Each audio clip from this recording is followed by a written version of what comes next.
এক দফা এক দাবি আন্দোলনে মানুষ পথে নেমে এসেছিল। কিন্তু এখন ঠিক কি আদর্শে এই হম্বিতম্বি করে বেড়াচ্ছেন সমন্বয়কেরা? বৈষম্য বিরোধী ছাত্র আন্দোলনের দুই পক্ষের মধ্যে সংঘর্ষে মঙ্গলবার ঢাকার প্রাণকেন্দ্রে বাংলা মোটরের সুউচ্চ ভবন রূপায়ণ ট্রেড সেন্টারে, যেখানে এখন তাদের কেন্দ্রীয় কার্যালয়, সেখানে সংঘর্ষে কয়েকজন আহত হওয়ার ঘটনা ঘটেছে।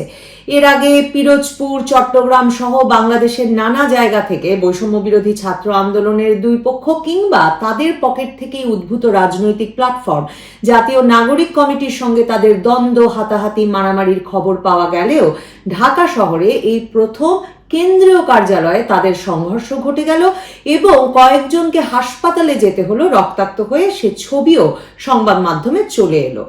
এখন আমার প্রশ্ন হচ্ছে, প্রথম প্রশ্ন, রূপায়ণ ট্রেড সেন্টার, বাংলা মোটরের কেন্দ্রে এত বড় সুউচ্চ অট্টালিকায় এই বিলাসবহুল কেন্দ্রীয় অফিস স্থাপনের অর্থের উৎস কি?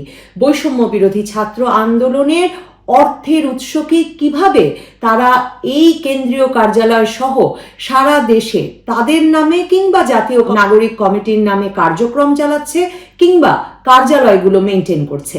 এই প্রশ্নটি করা এখন খুবই জরুরি, কারণ আমরা জানি সারা পৃথিবীর বড় রাজনৈতিক দলগুলো প্রধানত সদস্যদের কাছ থেকে চাঁদা তুলে, না হলে বড় ব্যবসায়ীদের কাছ থেকে টাকা তুলে তাদের রাজনৈতিক কর্মকাণ্ড পরিচালনা করে এবং এর বিনিময়ে রাজনৈতিক দলগুলো নানা রকম সুবিধা দেয় ব্যবসায়ীদের এবং সেজন্য তাদের নানা রকম সমালোচনা আছে।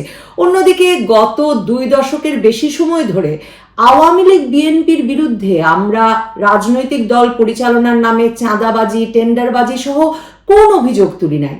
তাহলে বৈষম্য বিরোধী ছাত্র আন্দোলন, যারা নতুন বাংলাদেশ গড়বার শপথ নিয়ে এসেছেন, সংস্কারের কথা বলছেন, রাজনৈতিক সংস্কার, রাষ্ট্রের সংস্কারের কথা বলছেন, তারা এই বিলাসবহুল অট্টালিকায় এইভাবে রাজনৈতিক দল পরিচালনা করছেন, অর্থের উৎস কি সেটা জানবার দায়িত্ব বা অধিকার সম্ভবত আমাদের আছে। কারা আছে এদের পেছনে? বিলাসবহুল অফিস নিয়ে, কোটি টাকার গাড়ি নিয়ে। এই তাহলে তাদের সংস্কার? আমি ব্যক্তিগতভাবে লাস্ট 15 দিন ধরে একটা প্রাডু চড়তেছি। প্রাডু গাড়িটার দাম হচ্ছে 1,80,00,000 টাকা। হয়তো আগামী সপ্তাহ থেকে ওডি চড়বো। আমার অ্যাকোয়েন্টেন্স এর মধ্যে প্রাডু আছে, ওডি আছে, তারপর হচ্ছে বিএমডব্লিউ আছে, তারপর হচ্ছে মার্সিডিজ আছে, করোলা এক্স থেকে শুরু করে আলফ্রাডো পর্যন্ত আছে। এই যে প্রাডুটা নিয়ে হচ্ছে রিক্সাওয়ালাদের কাছে যাচ্ছি, প্রান্তিক জনপদের কাছে যাচ্ছি। আরেকটা প্রশ্ন, এই যে সমন্বয়কদের বিরুদ্ধে কিছু বলতে গেলেই মার খেতে হচ্ছে, পিটুনি খেতে হচ্ছে, এটা কি ধরনের গণতান্ত্রিক চর্চা? এটাই বা কি ধরনের রাজনৈতিক সংস্কার? মঙ্গলবার ওই কেন্দ্রীয় কার্যালয়ে হাতাহাতি, মারামারি, রক্তারক্তি শুরু হয় কোন জায়গা থেকে? এর আগের দিন ডেমরায় দুই পক্ষের মধ্যে একটা মারামারি হয়েছে। কাজেই ডেমরায় যারা মার খেয়েছেন তারা এসেছিলেন এই মঙ্গলবারে কেন্দ্রীয় কার্যালয়ে বিচার চাইতে। আসার পর কথার পিঠে কথার ভিত্তিতে একজন যেই মাত্র বলেছেন সমন্বয়কদের গুণী না, সাথে সাথে পিটুনি শুরু হয়ে গেছে। তাহলে সমন্বয়কদের সমালোচনা করা মাত্র পিটুনি খেতে হলে, মার খেতে হলে, রক্তারক্তি হতে হলে কোন নতুন রাজনীতির ইঙ্গিত দিচ্ছেন বৈষম্য বিরোধী ছাত্র আন্দোলনের নেতারা? এই সমন্বয়কেরাই বা কারা? এই সমন্বয়কেরাই কখনো বৈষম্য বিরোধী ছাত্র আন্দোলনের সমন্বয়ক নাম নিয়ে, কখনো জাতীয় নাগরিক কমিটির মুখ্য সম্পাদক নাম নিয়ে, কখনো জুলাই স্মৃতি ফাউন্ডেশনের সাধারণ সম্পাদক নাম নিয়ে ঘুরে বেড়াচ্ছেন। এরা সচিবালয়ে হম্বিতম্বি করছেন, এরা শিক্ষা প্রতিষ্ঠান থেকে, সংবাদ মাধ্যম থেকে, উচ্চ আদালতে কে কোন পদে থাকবেন, থাকতে পারবেন না, কে পদোন্নতি পাবেন সেসব তালিকা করছেন। কোটা বিরোধী আন্দোলন করে এসে কোটা তৈরির সবচেয়ে বড় কারিগর হয়ে উঠেছেন এরা। এছাড়াও এরা এর হাত গুড়িয়ে দেবেন, এর হাত ভেঙে দেবেন, একে কথা বলতে দেবেন না, ওকে কথা বলতে দেবেন, এসব করে বেড়াচ্ছেন, নানা রকম রব তুলছেন। কখনো 2 ঘন্টার আলটিমেটাম দিচ্ছেন সরকারকে বা কোনো প্রতিষ্ঠানকে, কখনো 2 সপ্তাহের আলটিমেটাম দিচ্ছেন। তো এত ক্ষমতা যাদের হাতে, তারা যে ক্ষমতার ভাগ বাটোয়ারা নিয়ে মারামারি করবেন, এটাই তো স্বাভাবিক, ঠিক না? কি আদর্শে তাদের রাজনীতি এটা পরিষ্কার তারা এখন পর্যন্ত করেন নাই, 6 মাস চলে গেছে। কিন্তু তাদের আদর্শ, জুলাই আগস্টের গণ অভ্যুত্থানের আদর্শের সঙ্গে যারা বিশ্বাসঘাতকতা করবেন, সেটা ডক্টর ইউনূস হলেও নাকি তারা তাকে প্রতিহত করবে, তাকে নাকি জবাব দিতে হবে। এখন আমার প্রশ্ন, আমি যদি আদর্শটা কি সেটাই না জানি, তাহলে আমি কি করে জানবো আমি সেই আদর্শের পক্ষে আছি নাকি সেই আদর্শের সঙ্গে বিশ্বাসঘাতকতা করেছি? কোটা আন্দোলনের সময় ছাত্র জনতার ওপর পুলিশি বাহিনীর নির্যাতন, গুলি চালনা, সরকারের অবস্থান, সব মিলিয়ে সরকার পতনের, হাসিনা পতনের এক দফা এক দাবি আন্দোলনে মানুষ পথে নেমে এসেছিল। কিন্তু এখন ঠিক কি আদর্শে এই হম্বিতম্বি করে বেড়াচ্ছেন সমন্বয়কেরা, তা কি আপনি, আমি বা আপনারা যারা আমার এসব প্রশ্ন তোলা শুনেই আমাকে গালাগালি করা শুরু করেছেন, তারা কি জানেন কি আদর্শে চলছে এই ছাত্র আন্দোলন? বৈষম্য বিরোধী ছাত্র আন্দোলন এরই মধ্যে সারা দেশে কমিটি করেছে। বিবিসি বলছে তাদের সারা দেশে গড়া কমিটিতে এখন পর্যন্ত 11,500-এর বেশি সদস্য আছে। অন্যদিকে তাদের পকেট থেকে বের হওয়া রাজনৈতিক প্ল্যাটফর্ম, নাগরিক কমিটি, জাতীয় নাগরিক কমিটি, যারা দেশের থানায়, উপজেলায়, জেলায় কমিটি করছে, তাদের সদস্য সংখ্যা 21,000-এর বেশি। অথচ যে প্রসঙ্গটা বলছিলাম, এই দলটি কি ডানপন্থী, বামপন্থী, ইসলামপন্থী, কোন ধরনের রাজনীতি করবে তা এখন পর্যন্ত আমাদের কাছে পরিষ্কার করা হয় নাই। তো তাহলে আপনি যখন ভাবছেন যে এরা জুলাই আগস্টের গণ অভ্যুত্থান থেকে উঠে আসা নেতা এবং আপনি ভরসা রাখছেন যে এরা রাষ্ট্রের সংস্কার করবে, রাজনীতির সংস্কার করবে, তখন এরা সারা দেশে লাঠিয়াল বাহিনী গড়ে তুলছে না তো। সারা দেশে এরা চাকরি দেওয়ার স্টাইলে একেবারে নিয়োগ পরীক্ষা নিয়ে, ইন্টারভিউ নিয়ে নিয়োগ দিচ্ছে তাদের প্রতিনিধিদেরকে, তাদের জাতীয় নাগরিক কমিটির প্রতিনিধিদেরকে, আদর্শ না জেনে, কি করবে না জেনে, শুধুমাত্র এটা জেনে যে তারা জাতীয় নির্বাচনে যাবে, স্থানীয় নির্বাচনে যাবে, ছাত্র সংসদ নির্বাচন করবে। এসব জেনে যেই তরুণেরা যোগ দিচ্ছেন, তারা আসলে কোন আশ্বাসে, কোন লক্ষ্যে, কেন এই রাজনৈতিক দলের সঙ্গে যুক্ত হবেন, যদি না ক্ষমতার ভাগাভাগি বা বড় কিছু পাবার আশ্বাস তাদের কাছে থাকে?